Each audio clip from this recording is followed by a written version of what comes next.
Olá, sejam todos muito bem-vindos a mais um estudo promovido pelo Centro Espírita Bezerra de Menezes, o Apóstolo do Bem. Hoje nós vamos falar sobre a mulher de Samaria. Antes de iniciarmos o estudo, nós vamos cantar a música Boa Nova e fazermos a prece.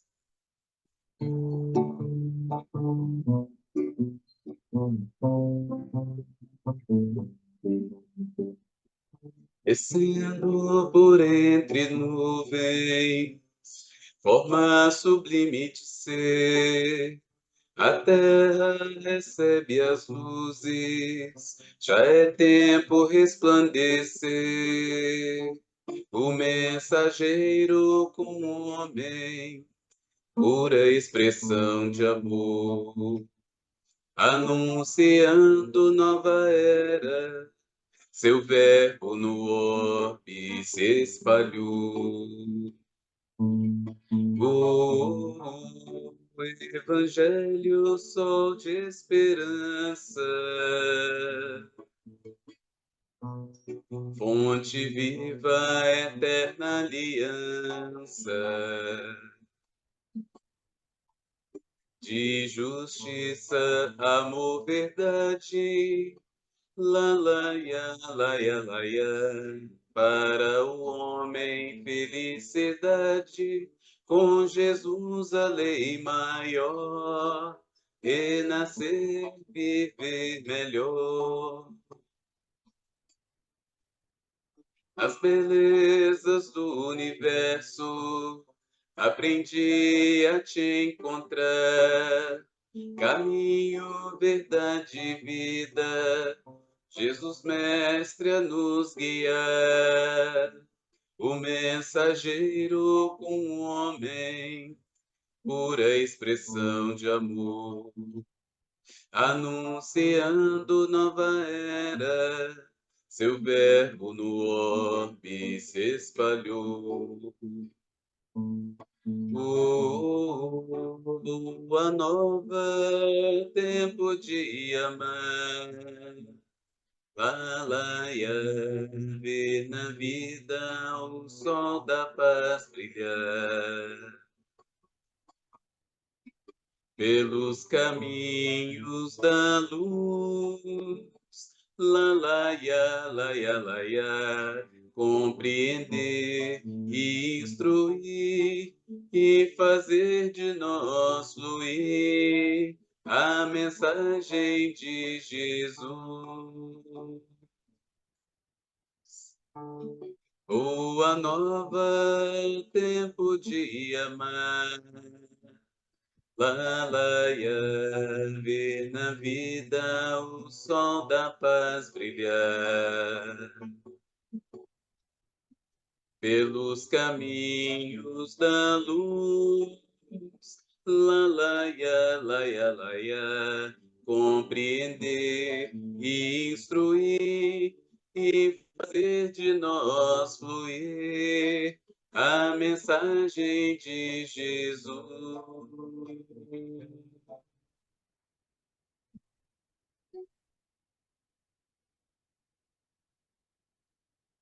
Senhor Jesus, queridos amigos espirituais, nós agradecemos mais esta oportunidade do estudo e possamos, com a assistência destes prezados espíritos, iluminarmos as nossas mentes, os nossos corações, a fim de que possamos compreender melhor o Teu Evangelho, a Boa Nova, em nossas vidas, com o auxílio da doutrina espírita, que é a chave para o entendimento das leis divinas.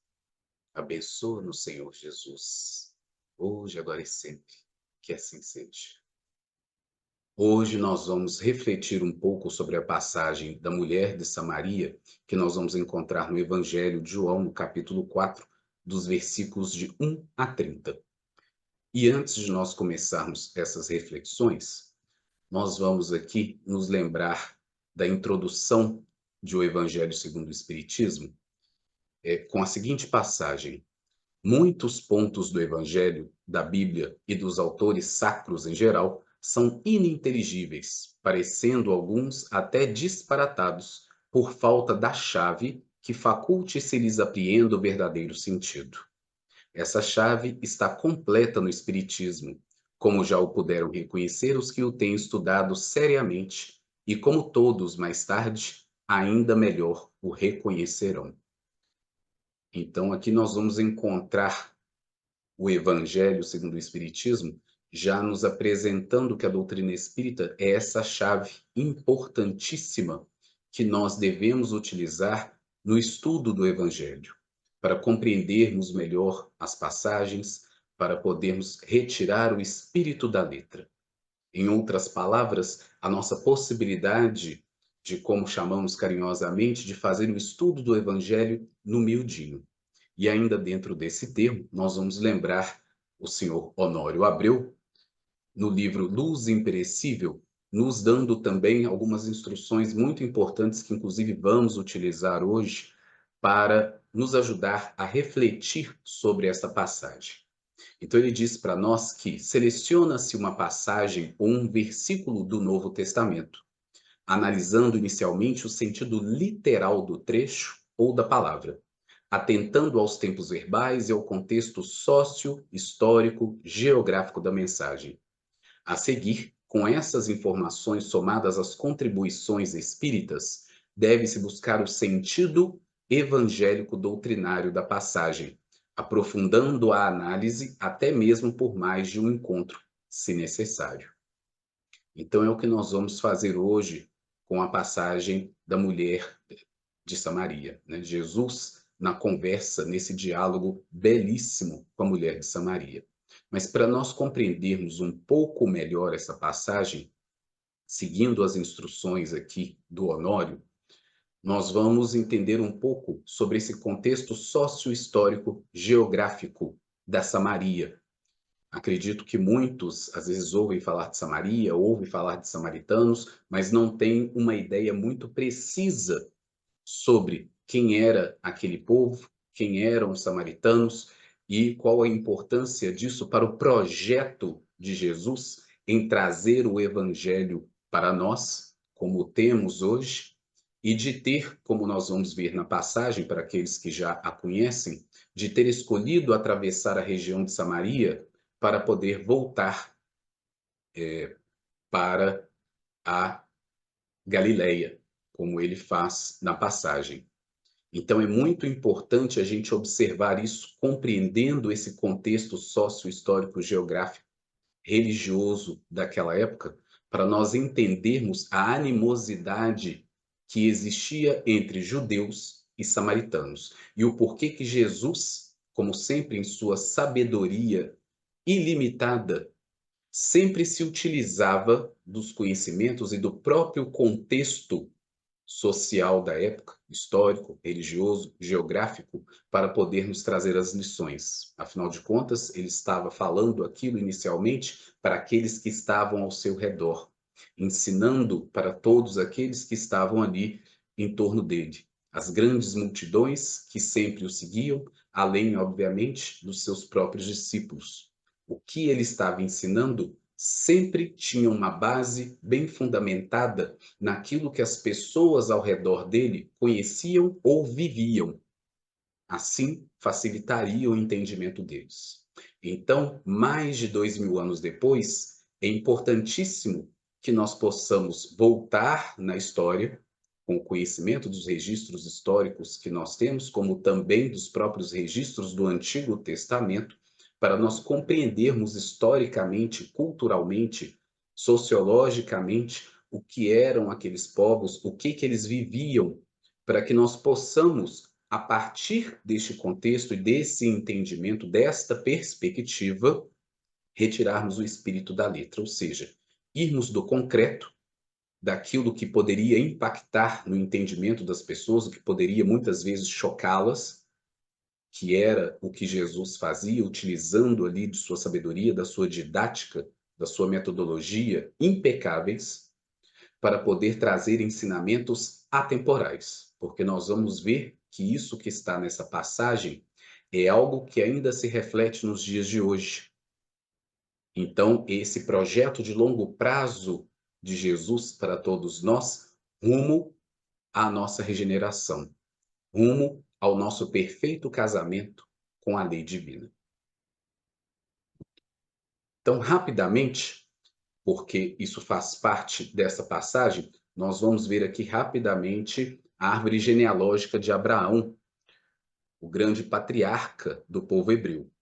Então, está aqui Abraão, logo aqui embaixo, como vocês veem, e logo aqui, como neto, nós temos aqui a figura de Jacó.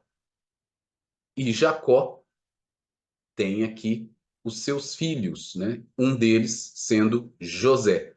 Né? José, então, fazendo parte aí, como vocês estão vendo, desses 12 filhos de Jacó, que são as 12 tribos de Israel. Todos já ouviram falar sobre as 12 tribos de Israel. Então, José aqui é um desses patriarcas de uma dessas 12 tribos. Por que que isso é importante nesta passagem?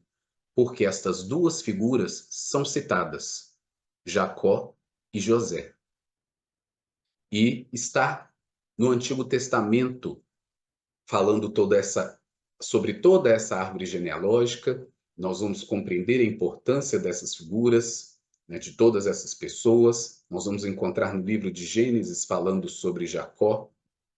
E aí vamos encontrar no Evangelho de João esta passagem lindíssima que remete a alguns dos feitos de Jacó e de José, seu filho.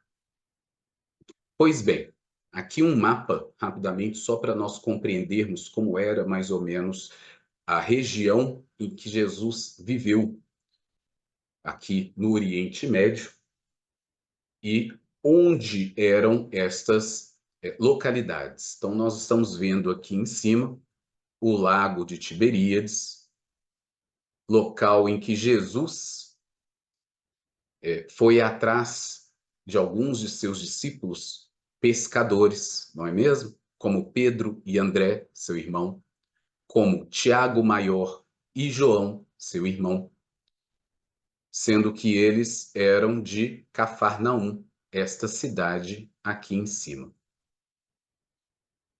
Aqui embaixo está a Judéia, a cidade de Jerusalém e, portanto, também o Templo de Jerusalém, que nós vamos ouvir falar em inúmeras passagens ao longo de todo o Novo Testamento, mas também no Antigo Testamento, desde a sua criação, como também os momentos em que o templo de Jerusalém foi saqueado. Vamos entender isso um pouco historicamente, atravessando a Samaria para conversar com essa mulher no poço de Jacó, e a importância disso para nós ainda hoje. Então, rapidamente, apenas alguns tópicos na história para nós compreendermos a animosidade entre samaritanos e judeus. Então, primeiramente, nós vamos ver aqui que aproximadamente 930 a.C., o rei Salomão desencarna. Rei Salomão, filho do rei Davi, que vem então da árvore genealógica que vai chegar Jesus como descendente do rei Salomão, conforme nós vemos na genealogia apresentada logo no primeiro capítulo do Evangelho de Mateus. E aí nós vamos entender a importância disso. Os filhos do rei Salomão, Roboão e Jeroboão, se desentendem e dividem o povo judeu em dois reinos. Então, olha só, um desentendimento em família, briga em família, dividindo aí as tribos de Israel, aquelas que nós mostramos na imagem anterior da genealogia de Abraão. 10 dessas tribos ficaram no norte do país sob o reinado de Jeroboão, com a capital em Samaria, que nós mostramos então no mapa ali agora, a região de Samaria. 2 tribos, de Judá e Benjamim, ficaram no sul, sob o reinado de Roboão, com a capital em Jerusalém, que nós também mostramos ali no mapa. Então, olha só como que começou. Mas isso ainda não explica completamente esta animosidade. Mas vamos lá. Em 722 a.C., Samaria foi vencido pelo rei da Assíria, Assurbanipal, e o povo foi levado para a Síria em cativeiro. Então, inclusive, os relatos no próprio Antigo Testamento nos relata que as cidades ficaram vazias, as casas em ruínas. Então, o povo que ali estava, que é povo judeu, povo israelita, foi levado em cativeiro para a Síria. Porém, o povo judeu, como nós bem sabemos, era o único povo daquela região, àquela época, que professava publicamente a crença em um Deus único. O único povo daquela época que era monoteísta, como nós bem sabemos. Os assírios eram um povo politeísta, idólatra. Então, povos pagãos vieram para a região de Samaria e houve miscigenação, que era proibida pela lei de Moisés, conforme nós vamos encontrar no Antigo Testamento. Isto era abominável pelas leis de Moisés. Então já começa por aí. Logo depois, nós vamos ter o cativeiro babilônico, que foi um exílio dos judeus do antigo reino de Judá para a Babilônia. Então agora nós estamos falando daquela região do sul do mapa. E isso aconteceu durante o reinado de Nabucodonosor II. E esse período histórico foi marcado pelas atividades dos profetas do Antigo Testamento, Jeremias, Ezequiel e Daniel, que têm os seus livros no Antigo Testamento. Durante esta fase de muita tristeza para o povo judeu, por conta deste cativeiro, deste exílio também, e que foi um período muito difícil para o povo judeu. A primeira deportação teve início em 609 a.C. e em 598 Jerusalém é sitiada. O templo é parcialmente saqueado e uma grande parte da nobreza, os oficiais militares, artífices, inclusive o rei da época, são levados para o exílio para a Babilônia. 11 anos depois, em 587 a.C., houve uma nova rebelião no reino de Judá, aquela região no sul, que já mostrei no mapa. Ocorre a terceira deportação e a consequente destruição de Jerusalém e do templo. Então, olha só essas coisas acontecendo. Não vamos esquecer que a região da Samaria, muito antes disso, já tinha sido dominada pelos assírios, a miscigenação, isso era proibido pela lei de Moisés, e não vamos esquecer das características morais, culturais do povo judeu, que era um povo xenofóbico. Eles tinham grande aversão a todos os povos, todas as pessoas que não tinham a sua mesma origem, que não eram judeus, que não eram israelitas. Fora a questão da arrogância de se acreditarem povo escolhido de Deus. Ainda que nós, dentro da doutrina espírita, venhamos a entender o que é ser povo escolhido.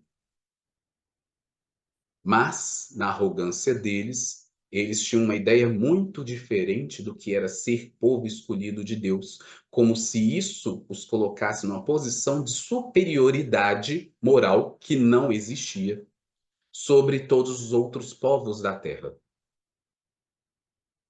Então, isso criou uma enorme tensão com os habitantes da região de Samaria, que apesar de serem, para todos os efeitos, descendentes, né, dos mesmos ancestrais, ou seja, terem laços consanguíneos ancestrais, fazerem parte do mesmo povo, agora estava miscigenado e com um sincretismo religioso muito grande por conta da influência do politeísmo assírio.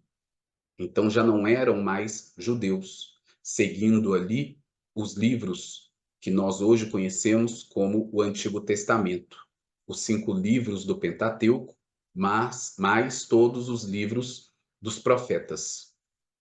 Então teve essa grande miscigenação e sincretismo religioso, e isso fez com que os judeus olhassem com olhos muito ruins o povo samaritano, porque eles já não achavam que eles eram mais puros, povo escolhido de Deus, porque haviam se miscigenado, e nem tanto, e nem tão pouco, estavam seguindo o que nós conhecemos hoje como Antigo Testamento.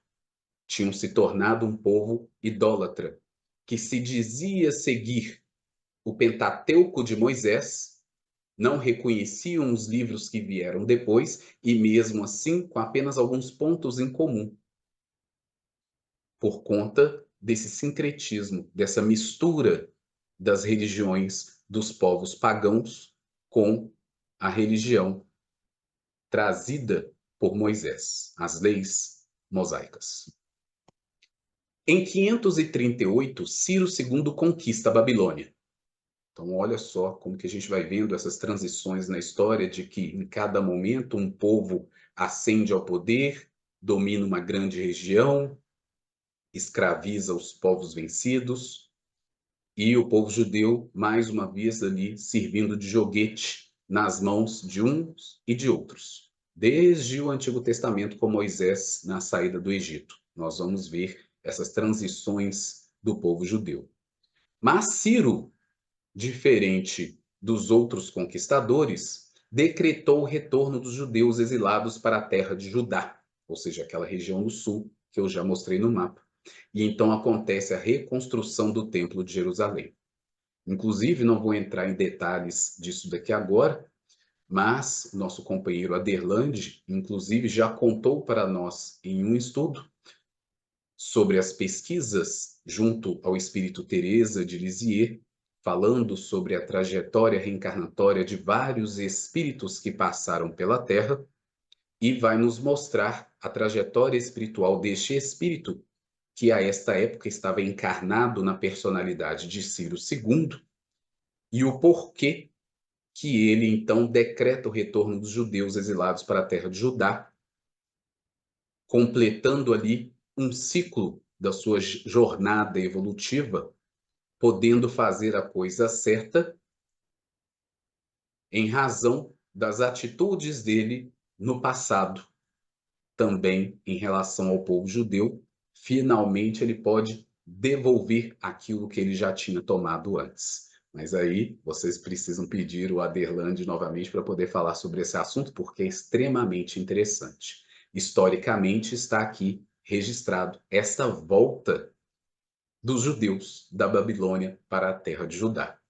Só que neste retorno, os judeus encontraram uma mescla de povos, os samaritanos, quando eles passaram ali pela região, e se depararam com esse cenário cultural e religioso que eu apresentei para vocês, desse povo completamente miscigenado, praticando uma religião com alguns pontos comuns com a religião do povo judeu, baseados na lei de Moisés e apenas no Pentateuco, misturado com uma série de outras religiões dos povos dominadores, como os babilônicos, os assírios, vários deuses, né, esse politeísmo misturado com algumas coisas de Moisés. Então, por assim dizer, uma grande bagunça que era extremamente mal visto pelos judeus. Então, essa animosidade entre os dois apenas cresce e se fortalece por conta dessa arrogância do povo judeu em si vir como povo escolhido, e sendo isso, né, a condição de vida social, cultural, religiosa do povo samaritano ser abominável aos olhos dos judeus, como também a ignorância do povo samaritano, desconhecendo ainda as leis de Deus, da crença segura e a fé segura em apenas um Deus, deixando de lado toda a idolatria. Então, nós vamos ver aí essas características nos dois povos, que Jesus, nesta passagem, vem trazer exatamente esses dois pontos para poder tentar uma reconciliação entre esses povos. Afinal de contas, nós estamos falando aqui de irmãos para todos os efeitos, com bases em ancestrais comuns. Então, as hostilidades cresceram entre os judeus que regressavam e os samaritanos. Hostilidades essas que iam ao nível das agressões físicas e morte. Atravessar pelo território de Samaria era realmente perigoso. Não era apenas uma animosidade, eu não gosto daquele povo, né, vou ignorar. Não, existia perigo real em atravessar a região. Poderia ser pego no meio da estrada e sofrer violência, sofrer morte. Então, isso era muito perigoso. Então, isso dá um pouquinho para nós esse panorama para a gente compreender um pouco melhor a passagem. Mas convém estudar mais profundamente sobre isso, ler estes livros no Antigo Testamento, procurar esses registros históricos, que a gente vai compreendendo melhor como era complicada essa situação, essa rixa, essa animosidade, baseada nesta falta de compreensão, na arrogância de um, na ignorância do outro. Então, a passagem, conforme nós vamos encontrar no Evangelho de João, traz para nós o seguinte: E quando o Senhor entendeu que os fariseus tinham ouvido que Jesus fazia e batizava mais discípulos do que João, ainda que Jesus mesmo não batizava, mas os seus discípulos, deixou a Judéia e foi outra vez para a Galiléia. E era-lhe necessário passar por Samaria. Foi, pois, a uma cidade de Samaria, chamada Sicar, junto da herdade que Jacó tinha dado a seu filho José. Então vamos parar aqui um pouco. Como eu disse, nós vamos trazer algumas reflexões, porque facilmente poderíamos ficar anos falando de qualquer passagem do Evangelho, de qualquer parábola, e à medida que o nosso conhecimento se ampliasse em relação à própria doutrina espírita, aos fatos históricos, à sociologia e assim em vários outros assuntos, todas as vezes que nós voltamos a uma passagem, a uma parábola, nosso entendimento dela vai se ampliando também. Por hoje, o que nós damos conta de refletir é de pensar sobre esse projeto de Jesus, obviamente sabendo deste contexto histórico todo, é claro, ele é o governador do nosso mundo e tem um projeto, um plano para a nossa regeneração. E sabendo então de toda essa trajetória, ele que foi criado como judeu, sabendo muito bem desta inimizade entre esses dois povos, entre os judeus e os samaritanos, ainda que com ancestrais comuns, ou seja, né, família, por assim dizer, era-lhe necessário passar por Samaria. Então, olha só, não é uma necessidade no sentido de, vou passar por Samaria porque economiza tempo. Porque sim, economizaria tempo. Ao invés de dar a volta por Decápolis. Já volto no mapa para poder mostrar para vocês. Mas olha só que interessante o que é o projeto de Jesus pensando nas nossas necessidades para que ele tivesse a oportunidade de nos trazer ensinos atemporais e de começar este processo de reconciliação entre esses dois povos. E era-lhe, né, era-lhe necessário a quem? A Jesus, passar por Samaria. Então, ele atravessou a região para poder chegar até a localidade chamada Sicar. E olha aqui o que eu já mostrei para vocês na imagem da árvore genealógica. Junto da herdade, ou seja, daquela propriedade de terra que Jacó, lá no Antigo Testamento, neto de Abraão, tinha dado a seu filho José. Então, eu vou voltar aqui agora no mapa para mostrar para vocês. Está aqui a Judéia. Está aqui bem no meio a cidade de Jerusalém, como vocês podem ver. E olha só, Samaria bem ali no meio. O que os judeus normalmente faziam quando precisavam viajar da Judéia para a Galiléia? Eles vinham aqui pelo lado direito do mapa, passando por Pérea, Decápolis, para então chegar na Galiléia. Eles não atravessavam em linha reta por Samaria por conta dos diversos perigos que eu já falei para vocês. Era realmente perigoso. Poderia ser muito violento para qualquer um. Então, eles preferiam dar a volta por terra, passando por Decápolis, ou às vezes pelo mar Mediterrâneo mesmo, se tinham condições para isso. Então, olha só que coisa complicada, né? Era realmente uma decisão que podia valer a vida das pessoas.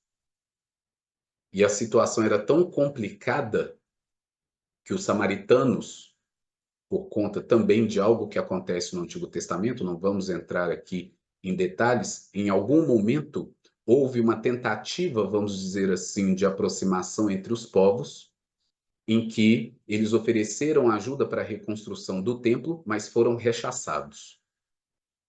Tendo isso acontecido, eles resolveram erigir um templo para eles mesmos. Então, os samaritanos também não iam à região da Judéia para poder adorar no Templo de Jerusalém, conforme já havia sido estabelecido no Antigo Testamento, que os judeus deveriam adorar no Templo de Jerusalém. Então, olha só como que essas questões foram só ficando mais complicadas para esses dois povos. Então, tem este aspecto também entre eles. Pois bem, e estava ali a fonte de Jacó. Jesus, pois, cansado do caminho, assentou-se assim junto da fonte. Era isto quase a sexta hora. Veio uma mulher de Samaria tirar água. Disse-lhe Jesus: Dá-me de beber, porque os seus discípulos tinham ido à cidade comprar comida. Nesse momento, inicia-se um diálogo interessantíssimo entre Jesus e esta mulher. E nós vamos observar que os discípulos não estavam para poder testemunhar esta conversa. E isso é muito significativo para nós e muito importante por conta dessas questões que nós já apresentamos.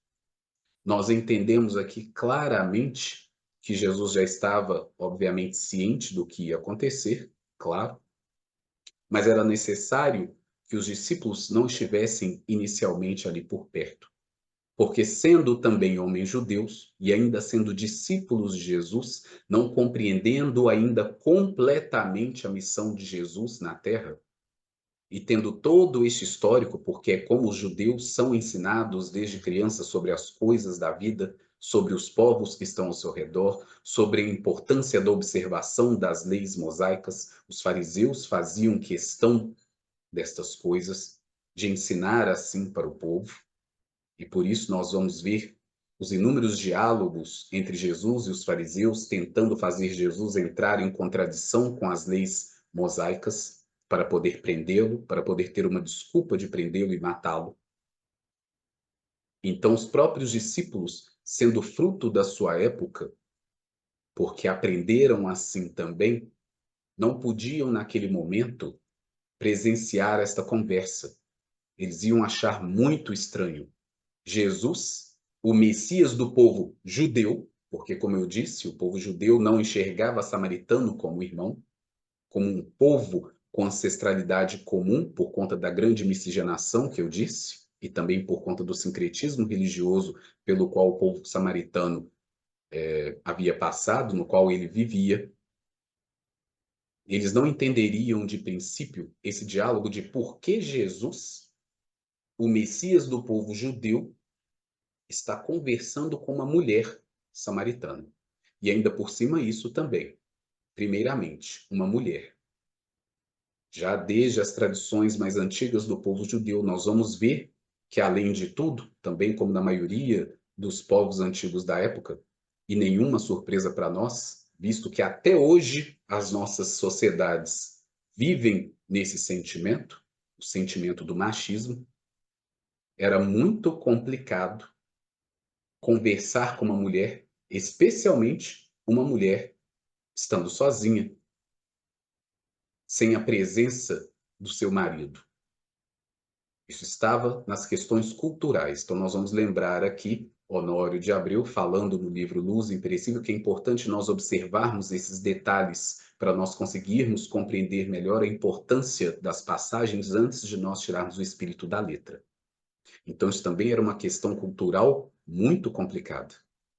Jesus, homem judeu, conhecedor da cultura judaica, os discípulos também, e aí os discípulos presenciarem Jesus conversando a sós com uma mulher desacompanhada do marido, que é uma figura que nós vamos encontrar aqui também importante.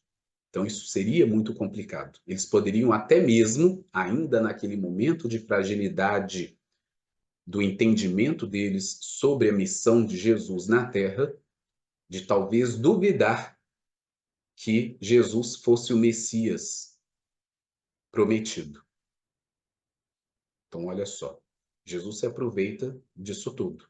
Espera os discípulos irem à cidade comprar comida. Vem, então, esperar a mulher e fala para ela, dá-me de beber. Então, agora nós temos que pensar nesta mulher. O que que esta mulher sentiu neste momento, vendo um homem judeu, com todo este contexto que a gente apresentou, sendo assim, né, vamos falar em linguagem atual, para poder ficar mais fácil, né, é quase uma afronta. Um homem judeu virando para uma mulher samaritana, pedindo ela água do poço de Jacó. Então, olha só como que é a didática de Jesus, né, para poder começar a nos fazer refletir, porque às vezes é preciso nos sacudir para que nós compreendamos alguma coisa que está bem ali diante de nós. Disse-lhe, pois, a mulher samaritana: Como, sendo tu judeu, me pedes de beber a mim, que sou mulher samaritana? E aí está lá também no Novo Testamento, esse entre parênteses, porque os judeus não se comunicam com os samaritanos, mas agora nós entendemos um pouco melhor o porquê que não há essa comunicação. Jesus respondeu e disse-lhe: Se tu conheceras o dom de Deus, e quem é o que te diz, dá-me de beber, tu lhe pedirias e ele te daria água da vida. Então, olha só, Jesus começa a provocação dele nesta conversa para poder instigar a curiosidade e o interesse dessa mulher na conversa. Porque, considerando tudo, ela poderia simplesmente virar as costas e ir embora. Ou mandar ele embora, qualquer coisa desse tipo, ou simplesmente nem responder. Seriam todas coisas perfeitamente aceitáveis. Mas é óbvio que, com a ajuda da doutrina espírita, nós vamos compreender que nada existe ou acontece por acaso. E Jesus, como esse grande planejador em trazer o evangelho para nós, sabia muito bem que espírito era aquele reencarnado como esta mulher samaritana na frente dele, na oportunidade que ele já sabia que teria para poder nos dar esse ensinamento. Não se tratava de qualquer espírito. E ela, então, é fisgada pela conversa. E nós temos que imaginar também o grande magnetismo de Jesus. E esta mulher, então, presa neste magnetismo, observando este homem judeu, estranho para ela, mas ao mesmo tempo nós podemos imaginar extremamente fascinante, conversando com ela como se nada estivesse acontecendo, como se fosse apenas mais um dia normal, mas não tinha nada de normal nisso, como nós já estamos entendendo pelo próprio contexto. Não tinha nada de normal nisso. E ela já estava, então, presa na conversa, porque responde a ele, né, indagando para ele: Você é judeu? Como que você me pede de beber? Eu que sou mulher samaritana. Né? Como diz, com que direito você me pede isso? Né? Qual é o tamanho da sua ousadia? É isso que ela está retrucando para Jesus. Jesus foi extremamente ousado ao dirigir a palavra para ela e, sobretudo, para poder pedir a ela água. Mas Jesus, então, já começa nessa resposta para ela. Se tu conheceras o dom de Deus, e quem é o que te diz, dá-me de beber, tu lhe pedirias, e ele te daria água da vida. E aí entra essa figura nova para nós, água da vida. O que que nós podemos depreender de água da vida? O que que isso significa para nós e o que que ela estava entendendo neste momento que era água da vida? Ela estava pensando que era alguma coisa que ia além de H2O, de água no sentido material, daquilo que mata a sede do corpo, que serve para higiene, para diversas coisas do campo material. E o que Jesus quer dizer para ela, né? Se tu conheceras o dom de Deus. Olha a conjugação deste verbo. Não é conhecia, não é conheceu, é o pretérito mais que perfeito. Se tu conheceras o dom de Deus. E quem é o que te diz? Então ele está mostrando para ela aqui, já dizendo, já começando a informar para ela que ele a conhece e que ele sabe do que ela entende, do que ela conhece em termos religiosos. Ele já mostra aqui para ela e para nós que ela tinha algum conhecimento das Escrituras. E isso é importante, nós vamos ver isso na passagem. A mulher então responde: Senhor, tu não tens com que atirar, e o poço é fundo. Onde, pois, tens a água da vida? Então, ela ainda está aqui pensando nesse sentido material. Como eu disse, uma ousadia muito grande, né? Deste homem sentado no poço, sem os cântaros para poder retirar a água, ela chegando ali, né? Nós imaginamos aquelas varas grandes, né? Apoiando, né? Um cântaro do lado, cântaro do outro. A essa época, isso era uma função das mulheres dentro da sociedade, elas que faziam, às vezes, longas caminhadas carregando água para as diversas atividades. Então, tem esse aspecto cultural também. É um sofrimento adicional. Às vezes, debaixo de sol muito quente da região, caminhando por quilômetros com o peso da água para as diversas atividades que a mulher tinha e sempre teve. Então, é uma atividade extenuante, pesada, cansativa, que era uma função social da mulher. Então, ela já está aqui pensando, né? E olha para Jesus e, tipo, nem um cântaro para poder tirar água você tem. O poço é fundo, né? Onde é que tem essa água da vida? Já mostra o interesse dela. O que que é isso? E aí ela ainda reflete. És tu maior do que o nosso pai Jacó, que nos deu o poço, bebendo ele próprio dele, e os seus filhos e o seu gado? Essa pergunta dela é muito interessante para Jesus, porque alguém que fala com esta autoridade, né, Jesus está falando com ela com autoridade, no imperativo, né, dá-me de beber, ainda que não seja autoritário, existe uma diferença, né? Jesus jamais será, nunca foi autoritário. Tem autoridade moral, é diferente. Mas Jesus está ali com toda essa autoridade para ela, nesse diálogo, e ela percebe essa autoridade nele. Isso é uma forma de reconhecimento da autoridade dele, e ela então remete a um patriarca. E olha só que interessante essa resposta dela, considerando aquilo que nós já mostramos ali na árvore genealógica. Ela sabe muito bem que local é aquele, que aquele é o poço de Jacó, que Jacó deu a seu filho José, e sendo um patriarca do povo judeu, tem uma grande autoridade sobre o povo. Mas ela é mulher samaritana.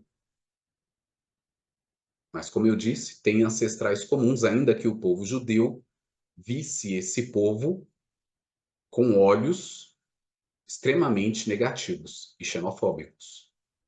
Mas olha só essa mulher contando para Jesus que ela tem entendimento sobre os ancestrais dela, sobre a genealogia dela, ainda que sendo mulher samaritana.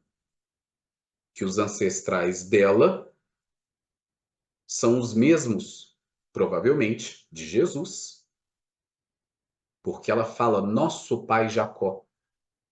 Então, olha só que interessante.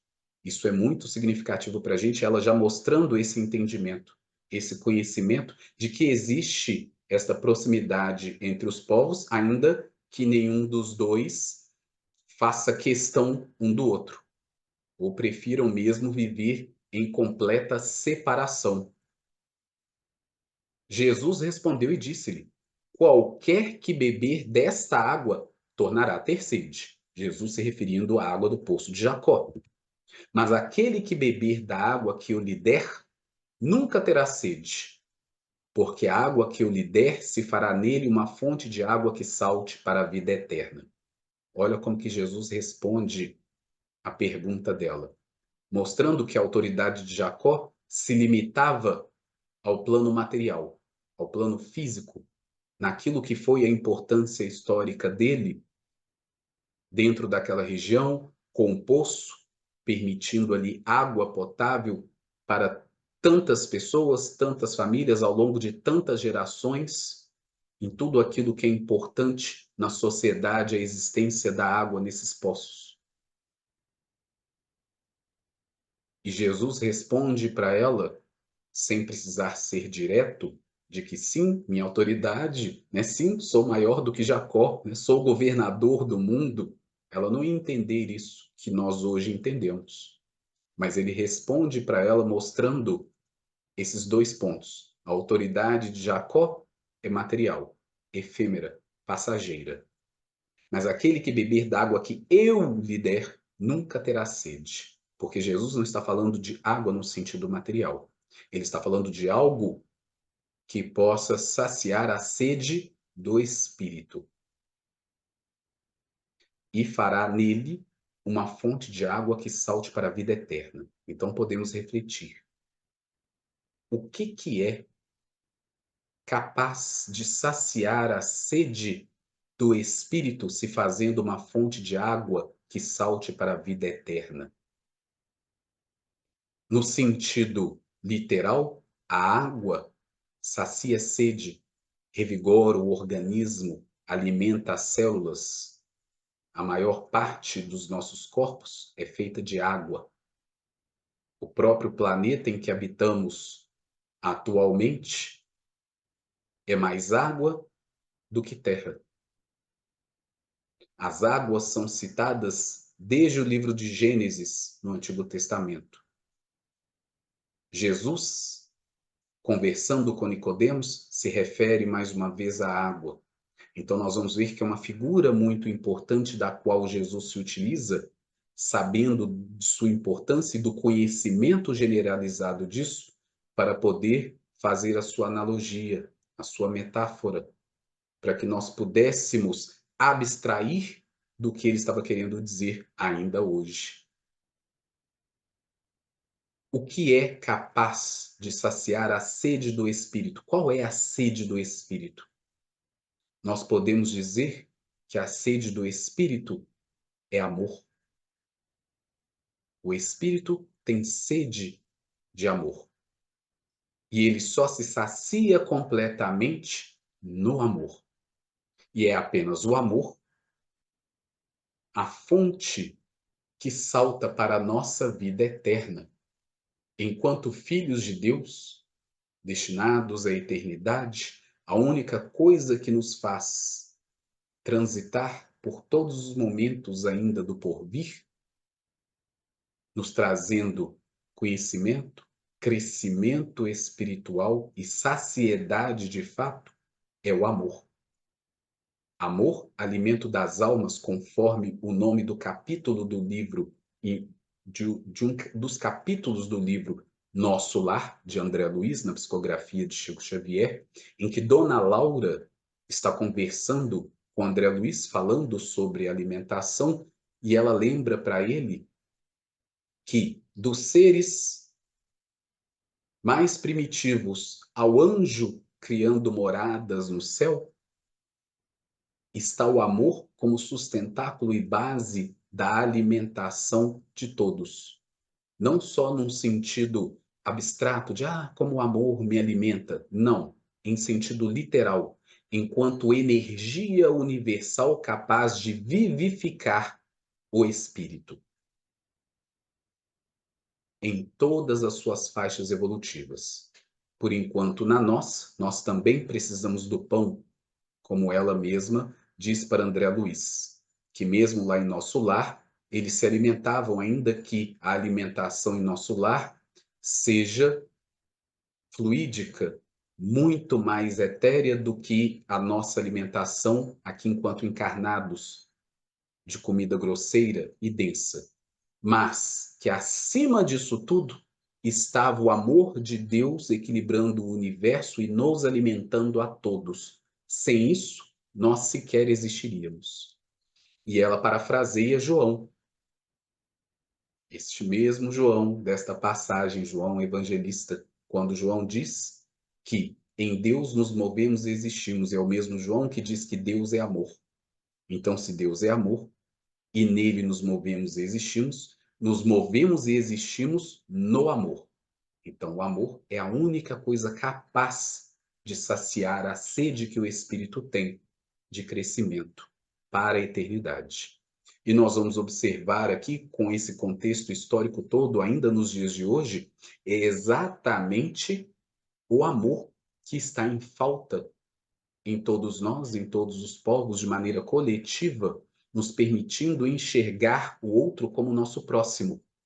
Aquele mesmo próximo que Jesus também, se utilizando da própria figura de uma pessoa samaritana, agora que nós entendemos o quão complicada era a relação entre samaritanos e judeus, e Jesus se utilizar da figura do samaritano para poder mostrar que o samaritano poderia sim ser o próximo daquele que estava caído na estrada, quando nem um sacerdote judeu, na parábola de Jesus, foi capaz de seguir os ensinamentos e os mandamentos que já estavam escritos na lei desde os tempos de Moisés. Então, olha só, Jesus se aproveitando de todas essas coisas para poder dar estes ensinamentos para nós. Por isso, essa importância.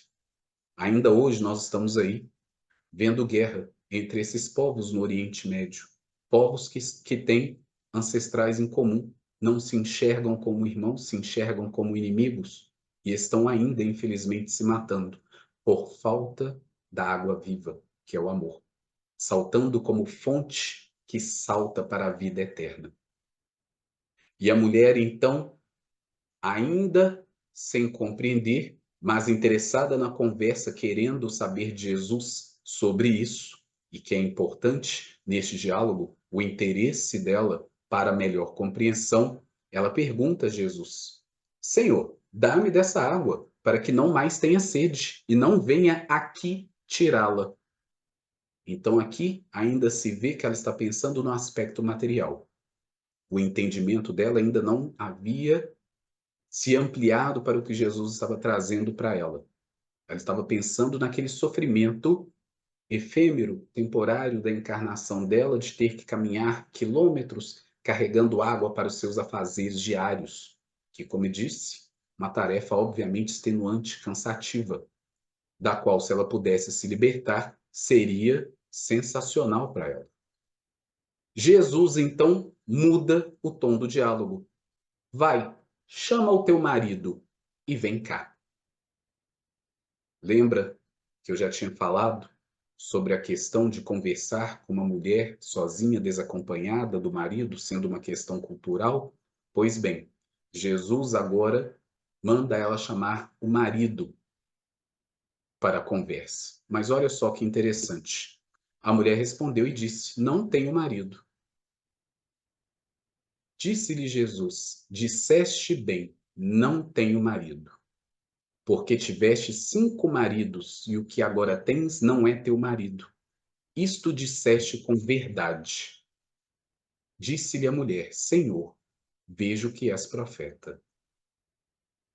Vamos parar aqui alguns instantes, algumas poucas reflexões, que obviamente, como já disse, podem se estender e muito sobre ainda vários outros aspectos e situações. Primeiramente, nós podemos ir na parte objetiva, concreta da passagem, realmente pensando aí na figura do marido enquanto indivíduo, enquanto pessoa. E, de qualquer forma, ainda estaria dentro dos contextos culturais da época, né? Ela responde falando que não tem marido, e Jesus mostrando para ela o conhecimento da vida dela, algo que ele em teoria não teria como saber, já que ela nunca tinha visto aquele homem na vida, ele afirma para ela que disseste bem, não tenho marido, porque tiveste 5 maridos, e o que agora tens não é o teu marido. Isto disseste com verdade. Por quê? Nós podemos ampliar um pouco para entender a figura do marido naquela cultura, naquela sociedade. O marido, na sua função social àquela época, é aquele que provê não só o que é de material, o que coloca, vamos dizer assim, a comida na mesa, numa posição, numa situação tradicional, como também aquele que transmite para a família os conhecimentos religiosos, o responsável pelos preceitos morais e religiosos de sua família. Ora, ela disse que não tem marido, e Jesus afirma para ela que ela já tinha tido 5 maridos, e que agora aquele que ela tinha não era marido dela. Poderia muito bem não estar tratando apenas de 5 homens diferentes, mas sim desta busca que ela já mostra ter de algo que vá além das necessidades materiais dela, de algum entendimento espiritual, da sede que o espírito dela tinha pelos preceitos morais e religiosos, pela lei de Deus. Ou seja, daquela figura que poderia trazer para ela aquilo que ela estava procurando. Lembrando então que era um povo, um sincretismo religioso, com alguns pontos em comum com os livros de Moisés, mas também com diversas crenças politeístas, idólatras, nós podemos entender aqui que nesta sede de conhecimento da lei divina para saciar o vazio na alma desta mulher, ela já tinha ali cultuado 5 coisas diferentes, 5 momentos diferentes desta busca espiritual de saciar esta sede dela pela lei de Deus, que de fato está na nossa consciência e precisa ser acessada, mas que ela já tinha procurado em todos os cantos e ainda não tinha encontrado aquilo que fazia sentido para ela. E estava nesse momento em mais uma dessas buscas, porque Jesus diz para ela: o que agora tens não é teu marido, ou seja, ainda não é aquilo que vai satisfazer a sua necessidade de saber, de conhecimento, que vai te trazer o alívio que sua alma necessita. E tendo revelado isso para ela, ela percebe que Jesus não é um homem comum. Ela já estava sentindo isso, mas agora ela pode dizer para ela: Senhor, vejo que és profeta. E nós podemos entender, com a doutrina espírita hoje, que profeta é a figura do médium, ou seja, aquela pessoa que, tendo sentidos além dos 5 sentidos normais, consegue perceber aquilo que as pessoas, vamos dizer assim, comuns, normais, não percebem com clareza, que tem conhecimentos mais elevados acerca daquilo que não envolve apenas o mundo material. Então, ela percebe a mediunidade, o entendimento de Jesus sobre aquilo que vai além do conhecimento comum. E isso é muito importante na conversa. Então, ela continua para ele: nossos pais adoraram neste monte, e vós dizeis que é em Jerusalém o lugar onde se deve adorar. Que, como eu já tinha dito para vocês, Jerusalém, o templo na cidade de Jerusalém, construído pelos judeus, os samaritanos criaram o próprio templo deles, em outro monte na região da Samaria. Então Jesus diz: mulher, crê-me que a hora vem em que nem neste monte, nem em Jerusalém adorareis o Pai. Olha só que revelação importante. Vós adorais o que não sabeis. Nós adoramos o que sabemos, porque a salvação vem dos judeus. Mas a hora vem, e agora é, em que os verdadeiros adoradores adorarão o Pai em espírito e em verdade, porque o Pai procura a tais que assim o adorem. Deus é espírito e importa que os que o adorem em espírito e verdade. Então, agora Jesus trazendo para elas realidades espirituais, porque os judeus eram extremamente arrogantes em acreditar que, sendo o povo escolhido, Deus se manifestava para eles através, única e exclusivamente, pelo Templo de Jerusalém. De que o Templo de Jerusalém era o único lugar verdadeiro no mundo para adoração a Deus. Isso é de uma arrogância profunda. Ao mesmo tempo, Jesus mostra para ela a ignorância dela de não compreender ainda que Deus deve ser adorado na intimidade e não em templos. Conforme o livro dos Espíritos nos aponta, a lei de Deus está escrita na nossa consciência. Então, em espírito e verdade significa acessarmos a lei que está na nossa própria consciência para a vida, de nós nos conectarmos em intimidade com Deus para a adoração. E em verdade, é nós colocarmos de fato em prática este aprendizado, esta conexão que deve existir e que vai ainda existir em algum momento na nossa trajetória evolutiva com o Pai, como Jesus exemplifica várias vezes. É o mesmo Jesus que diz que quando nós fôssemos orar, que nós entrássemos para dentro do nosso quarto e orássemos em segredo, porque Deus que vem em segredo nos recompensaria.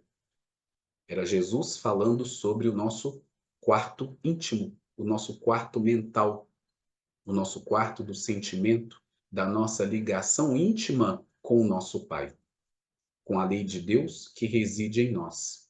O espírito Alta de Souza poetisa, numa psicografia de Chico Xavier, no livro de nome Alta de Souza, a mensagem fraterna, essa poesia que também virou música, ela diz para nós que volve ao teu templo interno e abandonado, a mais alta de todas as capelas, e as respostas mais lúcidas e belas hão de trazer-te alegre e deslumbrado.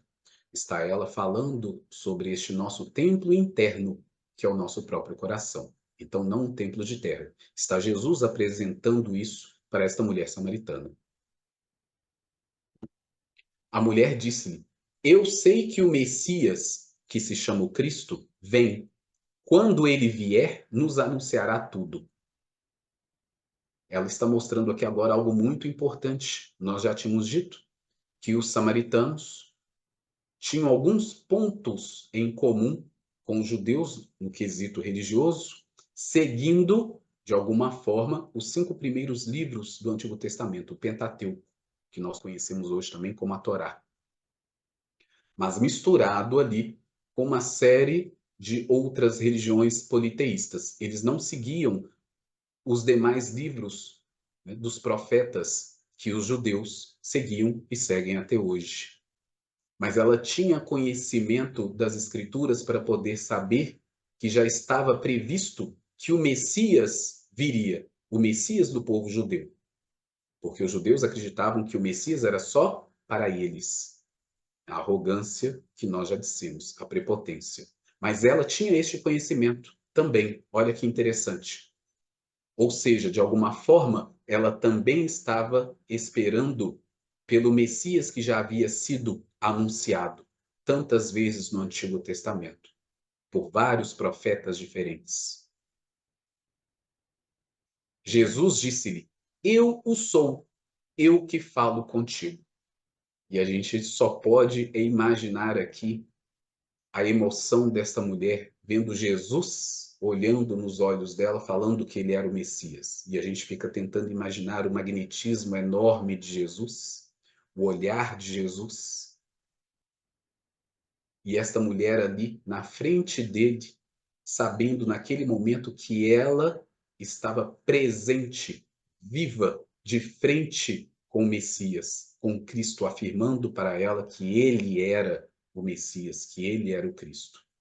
A gente simplesmente não tem condições de imaginar o que é isso. Jesus estivesse na nossa frente dizendo para nós eu sou. A gente simplesmente não tem como imaginar isso, não é mesmo?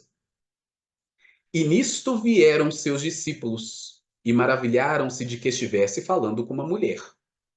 Olha as questões que eu já disse, e por que que Jesus esperou que os discípulos tivessem se afastado. Mas agora que ele já tinha chegado ao ápice da conversa, naquilo que ele precisava para que ela tivesse o entendimento de fato de quem ele era, os discípulos já estavam voltando.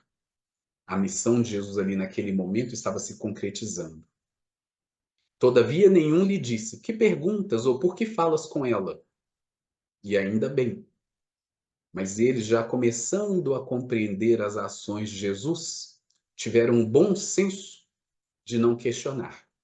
Mas, como eu disse, pelas questões culturais, eles se maravilharam disso. Eles não deixaram de ficar maravilhados, né? Ou seja, assustados, surpresos, tipo, Jesus conversando com a mulher sozinho aqui, e ainda por cima, a mulher samaritana, que coisa esquisita, que é para ver essa questão do entendimento da missão de Jesus. Mas ela agora tinha compreendido que se tratava do Messias. Deixou, pois, a mulher o seu cântaro e foi à cidade e disse àqueles homens: Vinde, vede um homem que me disse tudo quanto tenho feito. Porventura não é este o Cristo? Saíram, pois, da cidade e foram ter com ele. E aqui nós vamos abrir a reflexão para uma outra coisa.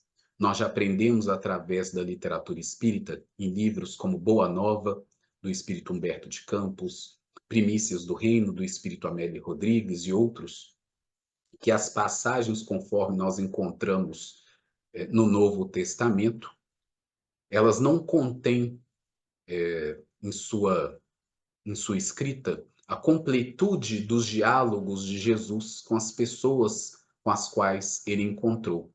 Nós vamos ver ali os relatos dos evangelistas, né, de maneira, vamos dizer assim, mais sucinta, dentro dos tópicos mais importantes.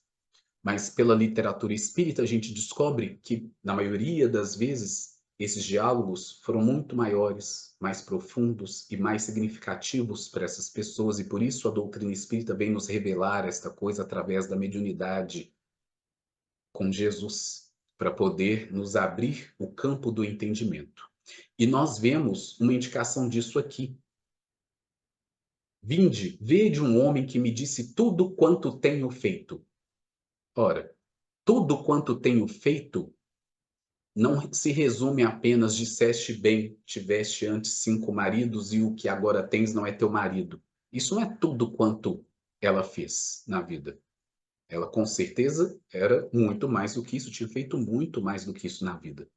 Então nós vamos compreender aqui que o diálogo foi muito maior do que isso, que Jesus teve a oportunidade nessa conversa de realmente abrir para ela muitas das coisas da vida dela, mostrando esse conhecimento profundo sobre a vida dela, sobre aquilo que ela pensava, sobre aquilo que ela sentia. E aí a gente vê a importância desse diálogo, como que isso deve ter sido impactante para ela.